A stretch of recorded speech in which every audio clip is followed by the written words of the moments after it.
जैसे कि डायरेक्टर्स हैं, हमारे ऑफिसर्स हैं या फिर हमारे एम्प्लॉयज हैं, इनको हम देते हैं। तो जो राइट है उनको मतलब खरीदने का या सब्सक्राइब करने का, जो कंपनी के शेयर्स है ना, एक फ्यूचर डेट के लिए, तो उनको भी एक प्री डिटरमाइंड प्राइस के हिसाब से दिया जाता है, राइट। ठीक है, अब आपको अपनी कॉपी में इक्विटी शेयर्स और प्रेफरेंस शेयर्स का डिफरेंस लिखना है। ठीक है, मैं आगे आज हमारा जो नया टॉपिक है उससे स्टार्ट करवा रही हूँ, that is retained earnings. Retained earnings बच्चों होती क्या है? हमने जनरली अकाउंट्स में भी पढ़ा है रिटेन अर्निंग्स, हमने इको में भी पढ़ा है टर्म रिटेन अर्निंग्स। जब भी हमने न्यूमेरिकल किया है तो हमने सॉल्व भी किया है कि हम रिटेन अर्निंग्स कैसे निकालते हैं।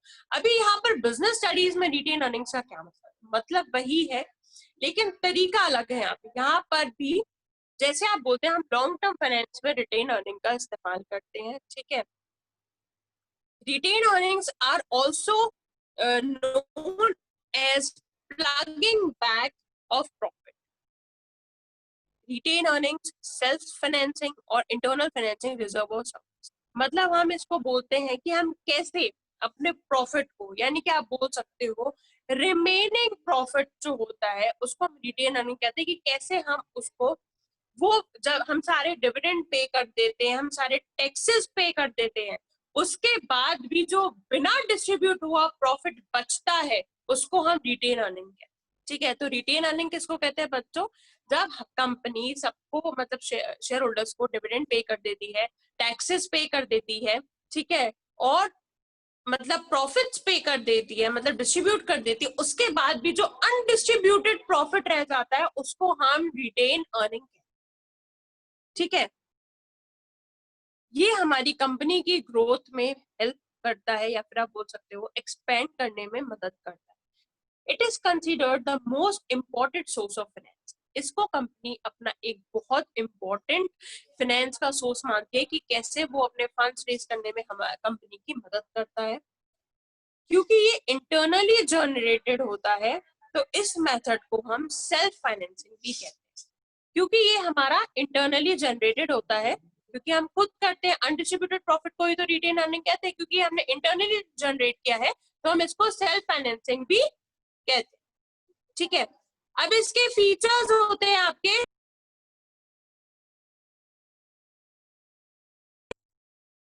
रिटेन अर्निंग के फीचर्स है, 4 फीचर्स है आपके, ठीक है, जो बुक में दे रखे हैं। पहला है आपका cushion of security. The retained earnings are considered as a cushion of security because they provide support in terms of adversity when a company finds it difficult to arrange finances from any other source. मतलब यहाँ पर बच्चों बात हो रही है कि हम इसको कुशन ऑफ सिक्योरिटी क्यों कहते हैं। हम इसको इसलिए कहते हैं क्योंकि ये हमारे, जब कंपनी प्रॉफिट अर्न करती है उस टाइम पर भी, या फिर जब कंपनी का डिफिकल्ट टाइम होता है तब भी कंपनी को फंड अरेंज करने में हेल्प करती है।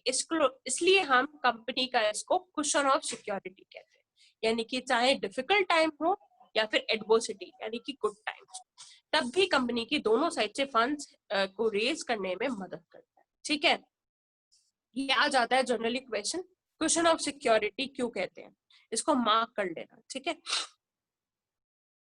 सेकंड पॉइंट है आपका, इसका फीचर है funds for new and innovative project. अब नाम से पता चल रहा है यहाँ पर हम फंड्स की बात कर रहे हैं।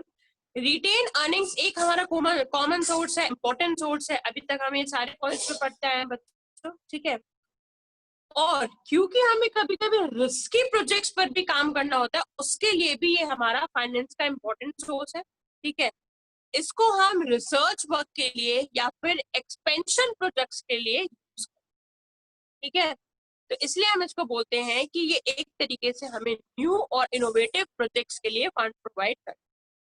थर्ड पॉइंट है आपका medium and long term finance.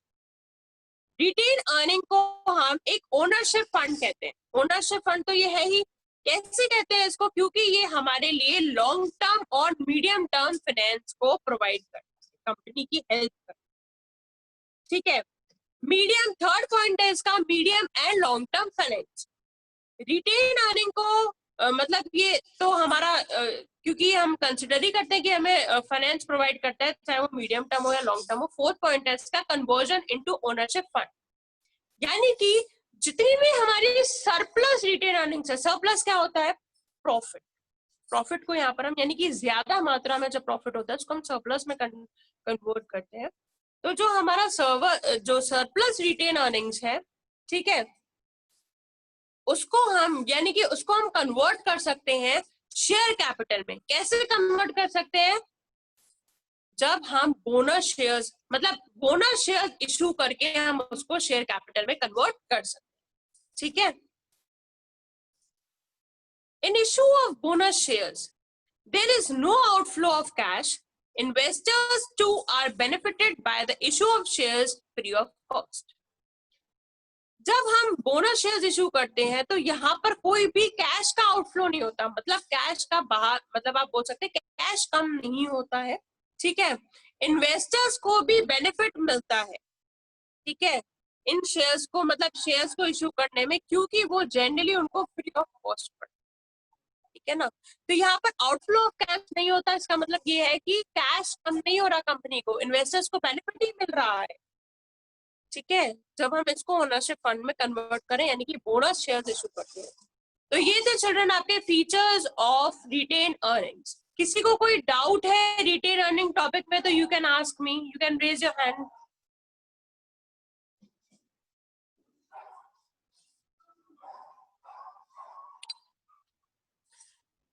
Okay, मैं इसके मेरिट, आज ये टॉपिक मैं खत्म करा दूंगी, मैं इसके मेरिट्स और डीमेरिट्स भी आपको समझा रही हूँ, हम इसके अलावा कोई नया टॉपिक स्टार्ट नहीं करेंगे। इसके मेरिट्स हैं बच्चों, जैसे आपके रिटेन अर्निंग से मेरिट्स है, पहला है मोस्ट डिपेंडेबल सोर्स। क्योंकि हम इसको इंटरनल सोर्स कहते हैं, है ना, इंटरनल सोर्स ऑफ फाइनेंस है ये, तो ये बहुत ही ज्यादा एक्सटर्नल सोर्स पर डिपेंडेंट होती है। कैसे डिपेंडेंट होती है भाई? जो इन्वेस्टर्स की प्रेफरेंस है उस पर डिपेंडेंट होती है, ठीक है, मार्केट की कंडीशन पे डिपेंडेंट होती है, इसलिए ये मोस्ट डिपेंडेबल सोर्स इसका पहला डीमेरिट, क्योंकि ये डिपेंडेंट होती है किस पर? इन्वेस्टर्स की प्रेफरेंसेस पर और मार्केट कंडीशंस पर। सेकंड है इसका नो कॉस्ट। नो कॉस्ट इसका डीमेरिट है, यानी कि ये कोई भी जो हम भले ही हम रिटेन अर्निंग्स को यानी कि अपने अनडिस्ट्रीब्यूटेड प्रॉफिट को अगर रेस करना भी चाहें तो भी उसमें कोई कॉस्ट इन्वॉल्व नहीं होती है, ठीक है ना। इसको हम ये भी बोलते हैं कि there are no expenses on prospectus, advertising, किसी पर भी एक्सपेंसेस नहीं होते, ये इसका डीमेरिट, ठीक है ना। नो फिक्स लायबिलिटी, कोई भी मतलब कमिटमेंट नहीं होता कि टू पे द डिविडेंड या फिर इंटरेस्ट, हम इंटरेस्ट पे करेंगे, डिविडेंड पे करेंगे, कोई कमिटमेंट नहीं होता इसका, इसलिए हम इसका जो थर्ड डीमेरिट है वो है नो फिक्स लायबिलिटी, ठीक है। क्योंकि हम जानते हैं रिटेन अर्निंग कंपनी की खुद की ओन मनी होता है, ठीक है, तो कंपनीज का खुद का पैसा होता है, इसलिए इसकी कोई फिक्स लायबिलिटी नहीं होती। नो इंटरफेरेंस, यानी कि रिटेन अर्निंग्स को, जैसे आप बोल सकते हैं with retained earning there is no increase in the number of shareholders. Retain earnings involve no risk of dilution of control. Retained earning के साथ साथ कोई भी इंक्रीज नहीं होता, ज्यादा शेयर होल्डर्स नहीं बढ़ते, यानी कि जो हम देखते हैं कि भाई चाहे हम उसमें रिटेन अर्निंग्स इंक्रीज करें या नहीं करें, शेयर होल्डर्स में कोई भी इंक्रीमेंट नहीं होता है। क्यों? क्योंकि मतलब रिटेन अर्निंग्स में कोई रिस्क नहीं होती कंट्रोल, मतलब कोई आप बोल सकते हो no risk of dilution of control, ये इसका पहला वो है, इसलिए कोई इंटरफेरेंस नहीं होता। इसके अलावा इसका फिफ्थ पॉइंट है आपका नो सिक्योरिटी। नो सिक्योरिटी है यानी कि डिबेंचर्स की तरह कोई चार्ज नहीं होता एसेट्स पर, कोई एसेट्स चार्ज नहीं होता इसके अगेंस्ट, इसलिए कोई फिक्स्ड सिक्योरिटी नहीं है, क्योंकि यहाँ पर कंपनी फ्री है अपने सारे एसेट्स को लोन्स के लिए फ्यूचर में इस्तेमाल करने के, ठीक है। लास्ट इसका ये सारे एडवांटेजेस हैं इसके, सॉरी मतलब ये एडवांटेजेस हैं इसके, हम जितने भी हम पढ़ रहे थे अभी, most dependable source, no cost, no fix liability, no interference, no security, और लास्ट है आपका retained earning add to financial strength and improve credibility of the company. ठीक है, क्योंकि ये हमारी कंपनी के लिए एक स्ट्रेंथ का काम करती है, ठीक है, हमारी कंपनी की क्रेडिबिलिटी यानी कि क्रेडिट वर्दीनेस बढ़ाती है, तो ये हमारे लिए कंपनी की गुडविल भी बढ़ाती है। फाइनेंशियल स्ट्रेंथ एक तरीके से वही है, ज्यादा से ज्यादा रिजर्व अगर कंपनी के पास होगा तो वो ज्यादा से ज्यादा अपनी लायबिलिटी पेड ऑफ कर पाएगी। तो हमने इसके 5 मेरिट्स यानी कि एडवांटेजेस पढ़े कि इसकी कोई भी मतलब ये बहुत ही ज्यादा डिपेंडेबल सोर्स है, ठीक है, इसकी कोई कॉस्ट नहीं होती, ठीक है, कोई फिक्स लायबिलिटी नहीं होती है, कोई इंटरफेरेंस नहीं होता है इसमें, कोई सिक्योरिटी चार्ज नहीं की जाती है, ठीक है, और गुडविल भी मतलब अच्छी हमारी कंपनी की क्रेडिट वर्दीनेस के लिए बहुत अच्छी। अब मैं इसके डीमेरिट्स पढ़ने जा रही हूँ, ठीक है।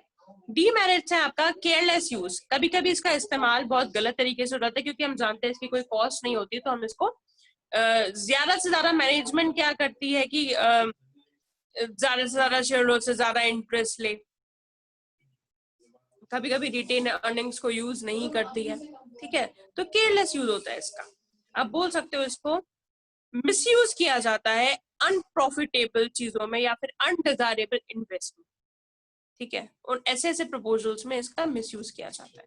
दूसरा है आपका डिससेटिस्फैक्शन अमंग शेयर होल्डर्स, यानी कि लार्ज रिटेन अर्निंग्स में cause dissatisfaction among the equity share holders. भाई डिससेटिस्फैक्शन कैसे लेकर आती है, क्योंकि इसमें हायर रेट ऑफ डिविडेंड होता है। अगर large amount of surplus profit है,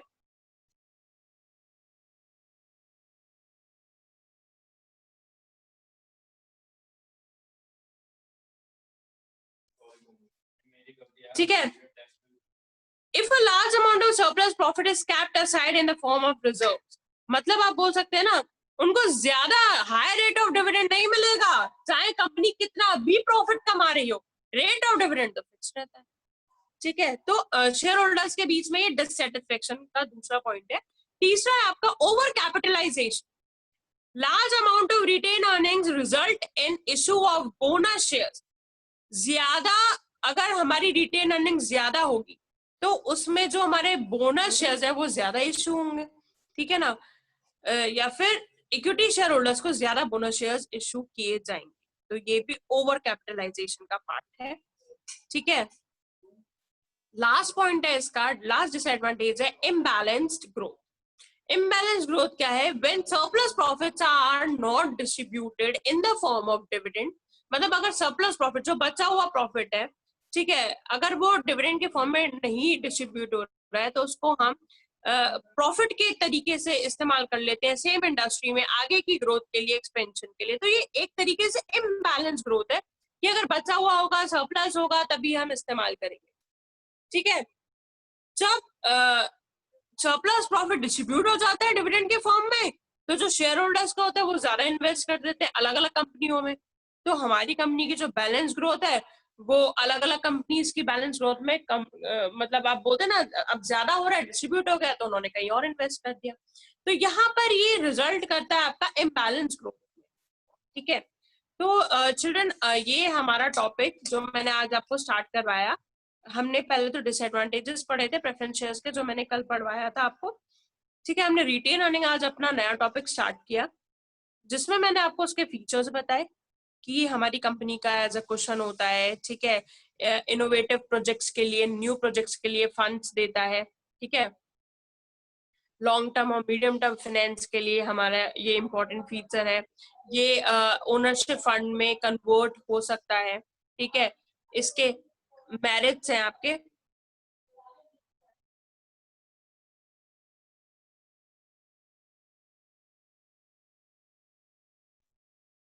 ठीक है।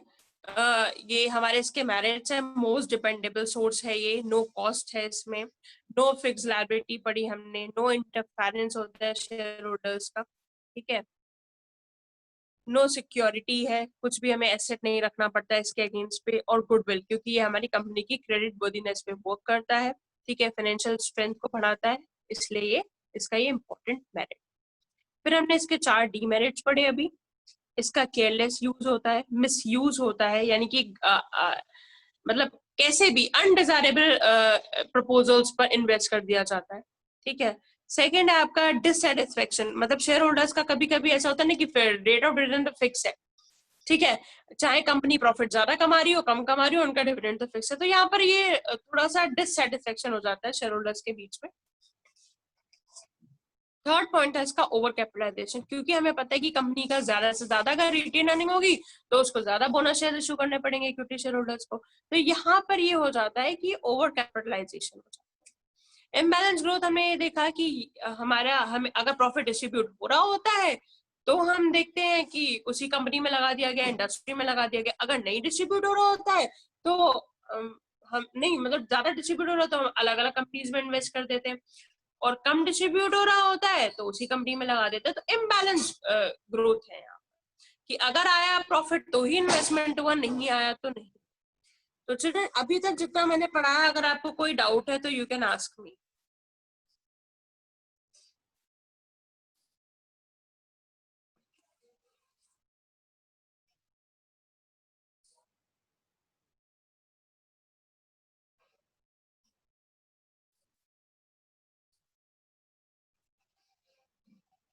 ओके, किसी को कोई डाउट नहीं है चिल्ड्रन? सॉरी आज की क्लास में थोड़ा सा लेट हो गया, मेरा फोन का नेटवर्क नहीं आ रहे थे, सिग्नल्स नहीं आ रहे थे, ठीक है।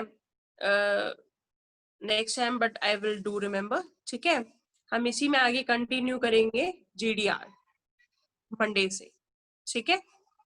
Thank you class and have a nice day.